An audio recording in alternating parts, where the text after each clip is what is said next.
На 23 октомври 1893 во Солун била формирана внатрешната македонска револуционерна организација. На првото заседание на организацијата одржано во куќата на Иван Хаџиниколов присуствувале македонските револуционери Даме Груев, Христо Татарчев, Петар Попарсов, Андон Димитров и Христо Батанџиев. За претседател на Централниот комитет бил избран Христо Татарчев. Македонското ослободително движење постои и пред тој 23 октомври од 1893, но токму од овој датум револуционерното движење добива организирана форма со јасно поставена цел за ослободување и создавање независна македонска држава.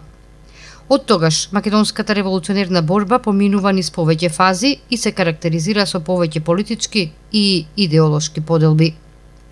Формирањето на ВМРО значи почеток на македонското револуционерно движење.